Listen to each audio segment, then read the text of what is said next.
الذين يدعون من دون الله شركاء إن يتبعون إلا الظن وإن هم إلا يخرصون صدق الله العلي العظيم. رفقائے گرامی، کل کی آیت میں آپ نے یہ بات سنی تھی کہ ساری عزتوں کا مالک اللہ تبارک و تعالی ہے. ساری عزتوں کا مالک ایک اکیلا اللہ ہے. ان العزت للہ جمیعا. ساری جمیع عزتیں کس کے لیے ہیں؟ اللہ تعالیٰ کے لیے. اس لیے کہ الا ان للہ من فی السماوات و من فی الارض، کہ جو کچھ بھی زمین کے اندر ہے اور جو کچھ بھی آسمانوں کے اندر ہے وہ کس کا ہے؟ وہ اللہ کا ہے.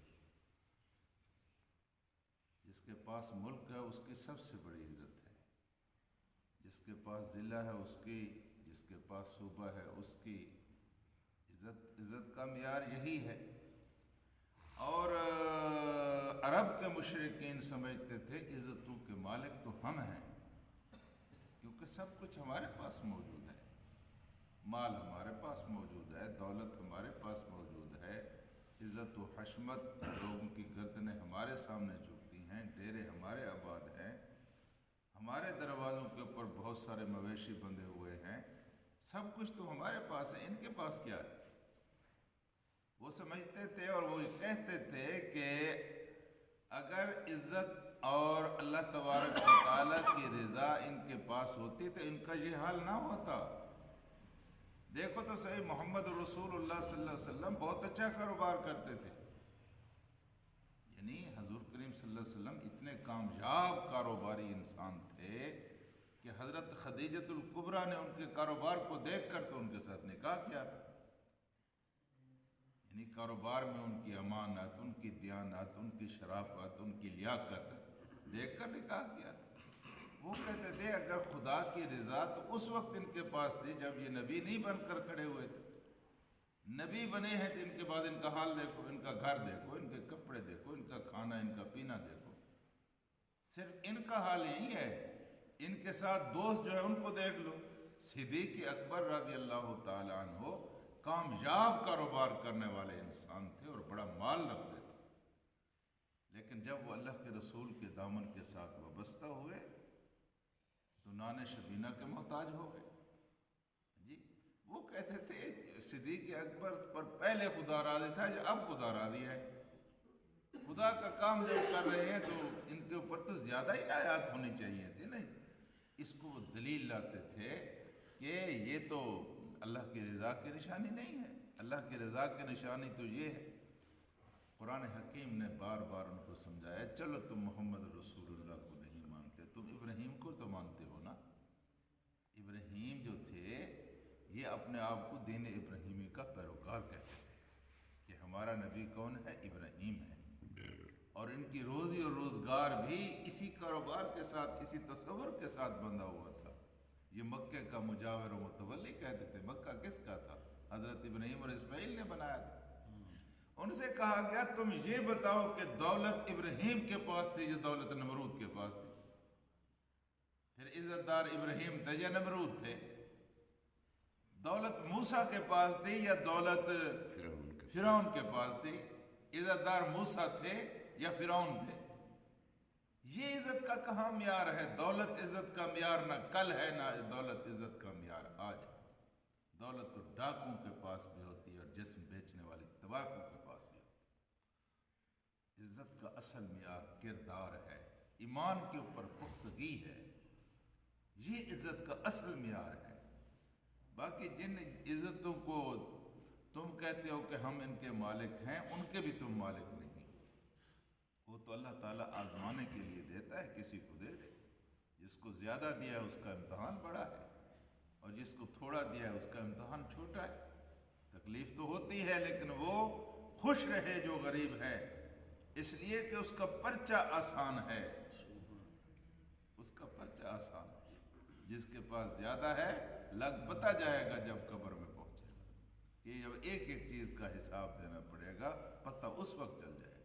یہ تو چند روزہ زندگی گزر جاتی ہے، شب تنور گزر، شب صبور گزر، بادشاہ کی بھی گزر جاتی ہے، یتیموں میں سے گزر جاتی ہے۔ تو کہا یہ گیا ہے کہ یہ خیال بھی تمہارا غلط ہے کہ تم عزتوں کے مالک ہو۔ الا ان للہ من فی السماوات و من فی الارض، جو کچھ زمین میں، الا خبردار سنو اس بات کو کہ جو کچھ زمینوں میں ہے اور جو کچھ آسمانوں میں ہے وہ کس کا ہے؟ اللہ تبارک و تعالیٰ کا ہے۔ سب چیز کا مالک وہ ہے۔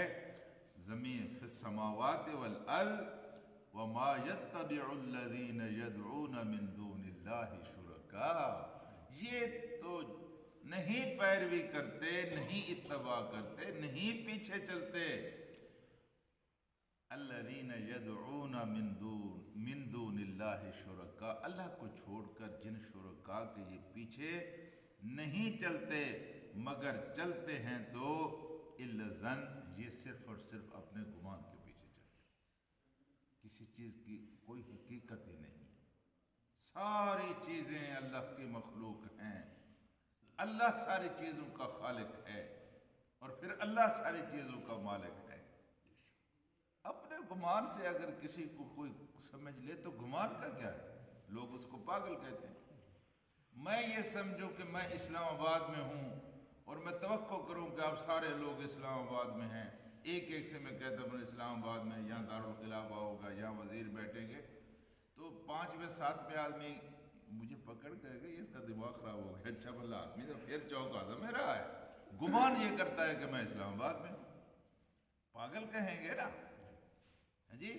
میں کمرے کی چھت پہ کھڑا ہوا ہوں، میں گمان کروں کہ یہ 2 فٹ کے فاصلے پر ہے، دوسرا قدم میں رکھوں گا اور میں زمین پر آ جاؤں گا، میرا گمان ہے نا۔ جب اس چھت کو میں سمجھوں گا کہ زمین 1 فٹ کے فاصلے پر گروں گا، اپنا من کا ٹنواؤں گا نا۔ گمان کا کیا ہے؟ یہ تو گمان کے پیچھے چل رہے ہیں، گمان ہی گمان ہے، صرف اللہ تبارک و تعالی حق ہے، باقی ساری چیزیں گمان ہی گمان ہیں۔ اپنی دانست میں آپ سمجھتے رہیں یہ مجھے بچے دے دے گا، یہ بارش برسا دے گا، یہ میری مشکلیں حل کر دے گا، گمان ہی ہے نا بابا، کوئی دلیل ہے تمہارے پاس؟ کوئی دلیل نہیں ہے۔ اور پھر ان گھڑنتوں نے، خداؤں نے اپنے کرندے چھوڑ رکھے تھے، کس سے کہانیاں سناتے ہیں، میں گیا تھا یار میرا یہ ہو گیا، میرا وہ ہو گیا، میرا وہ ہو گیا۔ کسی کے پاس کچھ نہیں ہے، سب کچھ ہے تو کس کے پاس ہے؟ میرے اللہ کے پاس ہے۔ ہاں جی، کس کے پاس ہے؟ میرے اللہ کے پاس۔ سب سے بڑا حق اللہ تعالیٰ ہے۔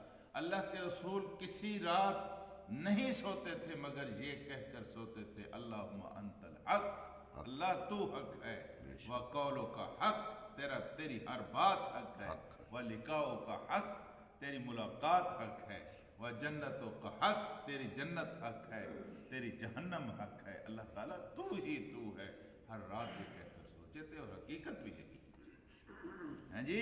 تو فرمایا کیا ہے کہ ما یتبع الذین یدعون من دون اللہ شرکاء ان یتبعون الا الظن، مگر یہ پیروی کرتے ہیں تو کس کی کرتے ہیں؟ اپنے گمان کی کرتے ہیں۔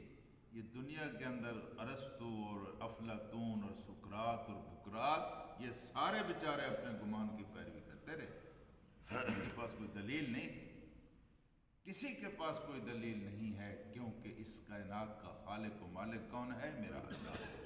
ہاں جی، یہ صرف اپنے گمان کی پیروی کرتے ہیں، انہم الا یخرصون، مگر یہ ٹامک ٹوئیاں مار رہے ہیں۔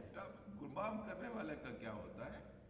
ٹامک ٹوئیاں مار رہے ہیں، کبھی ادھر کبھی ادھر، ایک خیال آج پیش کیا، کل حقائق نے اس کی تردید کر دی، کیونکہ حقیقت تو یہ نہیں ہے جی۔ ساری کائنات میرے اللہ کی بندی ہے، جن کو تم خدا کہتے ہو، خدا کہاں ہے؟ وہ تو خدا کے بندے ہیں۔ زمین اللہ کی بندی، آسمان اللہ کا بندہ، چاند ستارے اللہ کے بندے، فرشتے اللہ کے بندے، نبی اللہ کے بندے ہیں جی۔ تو جب کوئی ہے ہی نہیں اللہ کے مقابلے اور جن کو تم خدا ٹھہراتے ہو، دیکھیے عقل جب ماری جائے، یہ مشرکین جو تھے یہ لکڑی کے بت بناتے تھے، پتھر کے بت بناتے تھے، اور جب ان کو کوئی نقصان ہو جاتا تھا تو کہتے تھے یہ کیسا خدا ہے کہ اس نے میرا باپ مار دیا، میرا بیٹا مار دیا، میرا کاروبار، اپنے اس بنائے ہوئے بت کو اٹھا کر کوڑے کرکٹ کے دین پر پھینک دیتے ہیں۔ دیکھو خدا بھی ایسے ہوتے ہیں، میں کل تھا آج اس میں مجھے خوشی نہیں۔ تو میرے دوستوں اور ساتھیوں، حقیقت کیا ہے؟ صرف اور صرف اللہ ہے۔ اللہ کی توحید بنیاد ہے ساری چیزوں کی۔ اس بنیاد کے اوپر تھوڑا سا بھی شائبہ آ جائے، انسان کے دین کی ساری عمارت ڈھہ جاتی ہے، اور اس کی عبادتیں اور اس کی ساری ریاستیں ساری کی ساری بیکار چلی